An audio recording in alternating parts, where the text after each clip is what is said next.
Hey everyone, welcome back to more Flesh and Bad, and today I have a follow-up video to the why you're maybe not improving at Flesh and Blood for Realsies video. So this video, I wanted to kind of talk through 10 micro-optimizations that Tegan and I kind of brainstormed. And this is meant to kind of talk about best practices and just individual kind of like gameplay scenarios that I often kind of find myself in, and how you can kind of eke out advantage through these kind of like very, very small decision points and things like that.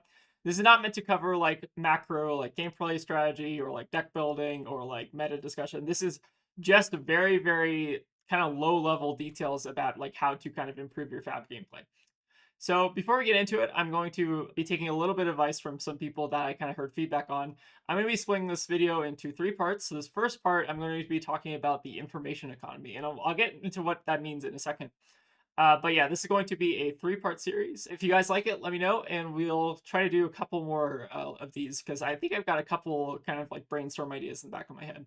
Yeah, but let's go ahead and get into it. All right, so the first part of the series is going to talk about the information economy, and I think information economy is kind of just the kind of title I used, but these are kind of tricks to basically manipulate the flow of information in a game. So whether it's hiding your own information, whether it's kind of tracking your opponent's information. This is kind of like the broad category, I guess, of what I want to talk about here. So the first tip I kind of have to share here is hiding information. And I think that this is a skill that a lot of us exercise kind of subconsciously. Generally, in a game of Flesh and Blood, we want to try to hide as much information from our opponent as possible.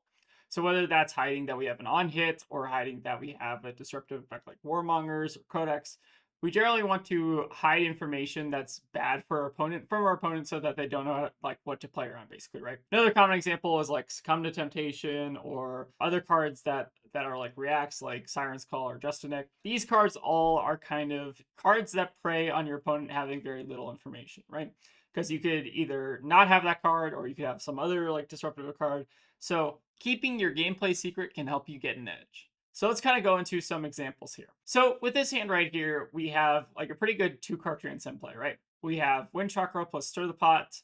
And then we have this kind of redundant pass over here, which I think we're kind of assuming at this point that we're kind of like in the mid game. So like Passover has like legal target. This isn't like turn 0 or anything, right? So what we can do with this hand is we can do like Wind Chakra plus Stir the Pot, right? And we can get like Crouching Tiger plus Monkey, which is like 2-card 9-ish, right? Very, very good. But what we can do with the Passover is like actually make like a Zen state at the end of turn or something like that, right? But I think the way we actually want to play this hand is we don't want to like double transcend right away, because that's basically revealing that we have like two transcend cards in hand and that we're probably going to make a chi at the end of the turn.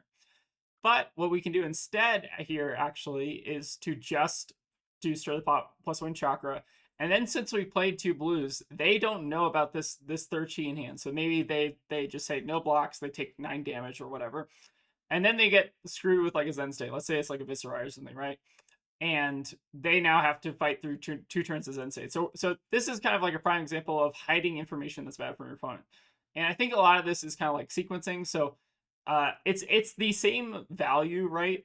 If you make these Stir the Pot plus Passover at the start of the turn, but you want to hide information that's bad for your opponent to make them like, if they know about the second transcend card here, right?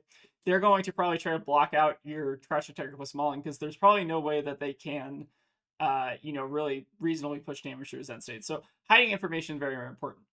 Let's try to kind of showcase another example here. So I think this is kind of also a good example hand. And I think Zen tests a lot of these kind of like information hiding skills. So what can we do with this hand, right? So we have Kakara, like we can pitch Cosmic Awakening to Kakara, we can like send 100 Winds, and then we can send like another 100 Winds and Transcend, right? But how do we want to sequence this, right? Because I think the way we sequence this is very important and can kind of give away some information if we kind of do it wrong, right? So let's say we played 100 Winds plus Drop in the Ocean at the very, very start of the chain, right? And then we have 100 Winds to follow up, and then let's assume Key Unleashed here is like our tutor target. So if we tutor for this right away, or we activate Zen right away, we're now revealing to our opponent that we don't have an on-hit, right? Because we're getting a chain ender here, and Zen doesn't have typically like ways to generate extra action points. So if we get this too early in the chain, we're telling our opponent that like, hey, you don't have to block this if you don't want to, because it's pretty face up what we're doing. However, I think the way we want to try to sequence this is to kind of hide the most amount of information from our opponent. So there are a couple ways I think you can do it. Like you can play like Kakara plus 100 wins plus 100 wins and then drop afterwards. You could also like do 100 wins, and then drop the red 100 wins here, right? And then do like a Kakara plus Key Unleash. I think that also kind of like bluffs CNC to some extent. But what we don't want to do is we don't want to like tutor for Key Unleash right away off the blue 100 wins. What we want to do is we want to like make our opponent guess what we have for as long as possible. And I think that can kind of lead your opponent to like making suboptimal blocks or like saving cards in hand for like an on hit that doesn't exist. There are a lot of like powerful things you can do to kind of control the information your opponent has and make them do suboptimal lines based on what you could possibly have, right? So this is kind of like another kind of good example, I guess, of just saving your information for the very end. And I think this is like a very good micro optimization. So another skill I want to talk on is threat tracking. And I think this borders on more like macro optimization, because I think a lot of people do this, but I don't think a lot of people do it for even like less important cards. So in order to threat track, and what I'm talking about with threat tracking is like figuring out what cards your opponent has left in deck, like what are the strongest cards to keep track of, what are the cards that you can kind of ignore. To really start threat tracking, what you need to do is you need to know the majority of your opponent's list. So for news, for example, right? If you've only seen 2 Leave No Witnesses, you're probably overdue for a 3rd Leave No Witness at some point, right? If you've only seen 2 Codexes, you probably have a 3rd Codex. There are cards in this game that pretty much are ubiquitous to most strategies, right? So our strongest cards, you typically are the ones that you kind of like know about the most, or you want to try to keep track of the most. And we can basically use our opponent's graveyard and banish and pitch to kind of inform that threat tracking, right? So if you just see a Codex pitched and there's 2 Codexes in graveyard, you don't have to worry about Codex for a while, right? Kind of similar thing for like CNC Leave No Witnesses. I'm using new as this example because I think threat tracking is probably the most important skill that you can probably have in that matchup. So you need to basically play around cards that you know your opponents have left. Like how many reacts do they have? How many D-reacts do they have? Like what are your odds that they have certain cards, right? And I think it's very important to kind of caveat this where you don't always know your opponent's list, but you try to make your best guess. Like if you see like 2 Sigil of Solaces, it's pretty likely that they have like a 3rd Sigil of Solace. It's not guaranteed. Like maybe some people run 2 Sigil or whatever. But I think you have to try to make your best effort to guess what else is kind of left in the deck. And I think this does end up winning a lot of games. So while this is more of a micro optimization, I think that this is actually like a very skill kind of testing part of this game. So I kind of want to look at this new graveyard for an example. So we see 2 CNCs. I actually also like stole this from some random Yarrow game that was getting dumpstered on Talishar. So apologize to that guy if you recognize this graveyard somehow. But anyways, we have in this graveyard we have 2 CNCs, right? So we know that our opponent could have 1 in hand, they could have 1 in the deck. But we also know that our opponent has like no FaB for scenes and maybe only 1 sync blow being used here. So what we can assume about this deck, right, is that there's probably 2 more CNCs, or sorry, 2 more sync blows here at some point in the deck. In this graveyard, we also kind of see a lot of like 2-of. So we see like 2 surgical extractions gone, 2 Leave No Witness, or sorry, we have to see all 3 Leave No Witnesses gone. So that's also probably very good for whoever's in this game. We also see like 1 Levels out of the way, 1 Siren Skull out of the way. Like you can basically kind of keep track of what cards your opponent has left in their deck that you need to kind of keep in the back of your mind of like what they could have, right? So given this graveyard, we can actually kind of inform a lot of our blocking decisions. Like they've used 2 Just Nicks. We probably don't have to worry about a 3rd for maybe a little bit if we've seen it in a pitch or something. But this is like a very, very informative graveyard. And the longer the game goes on, especially in heroes like New, for instance, the better the information gets for you, because now you know what exact threats are left in the deck and how you can try to play around them with like reacts or with your blocking decisions. So over the course of the game, the information economy can kind of get better for you depending on the hero you're playing, right? And I think it's kind of true in like Zen's case, right? So like in the Zen New matchup, like New to some extent kind of cares about what's in your graveyard, but for the most part, like you care more about her graveyard than they care about your graveyard, right? So I think to kind of talk about hidden information, I think another important skill is bluffing. So this is trying to make your opponents think you have something that you don't have.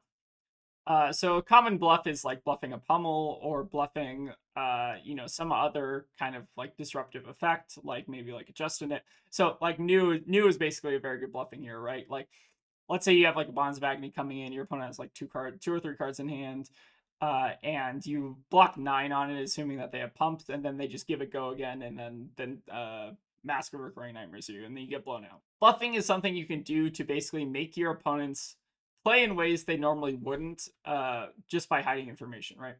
So one kind of inverse to, I guess, talking about bluffing is talking about forcing your opponents to have it. So in the case of like CNC pummel, and I'll pull up this slide here, I think. Where is it? So here we have a CNC, right? Let's say we're facing down a Jarl, and they show a CNC with a blue pitch. They have Tunic up on 3. What do we do against the CNC, or like what should we try to do against the CNC?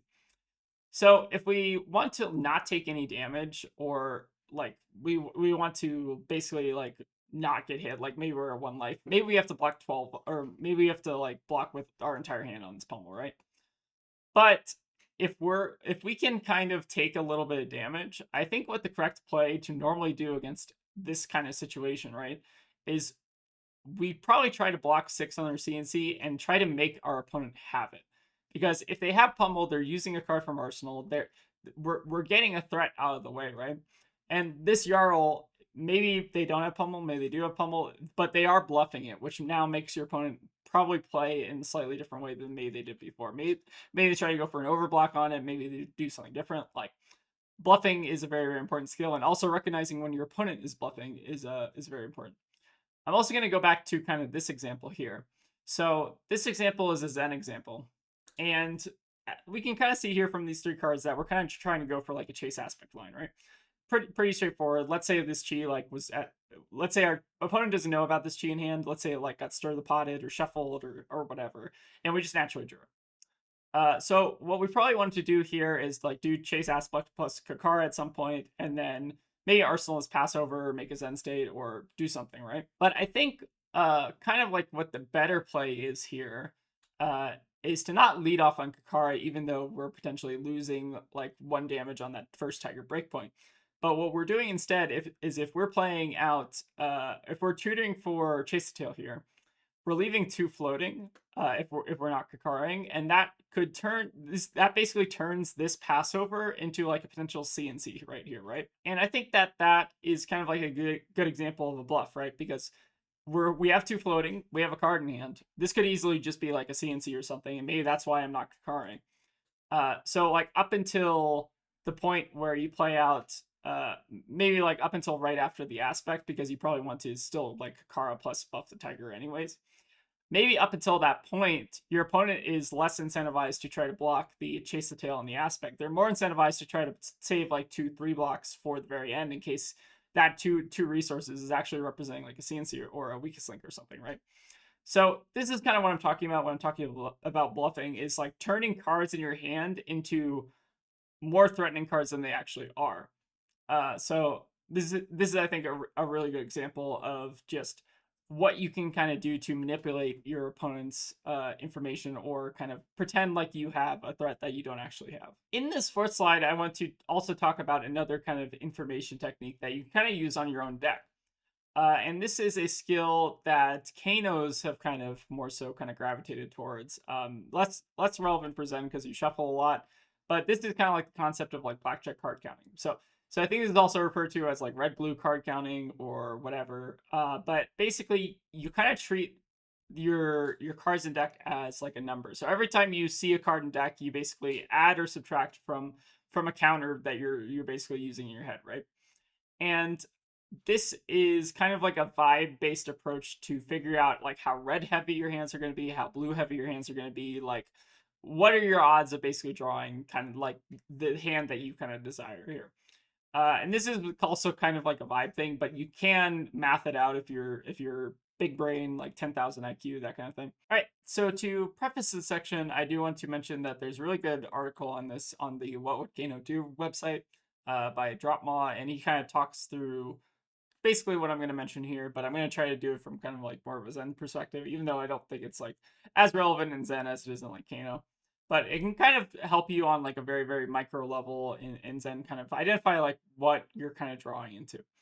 So for this example, I'm going to just use like a standard red Zen deck, which normally has like 31 reds, 29 blues, something like that. So to start our kind of like counter in our head, what we actually want to do is basically subtract the blue from the red, or you can basically do it anyway, but I'm just going to use the heuristic that reds are negative, blues are positive, right? So we're going to keep a running counter, and we're going to subtract blue from red, which is going to give us a -2 counter to kind of start off with. So every time I see a red or a blue, I'm basically going to add or subtract from the counter.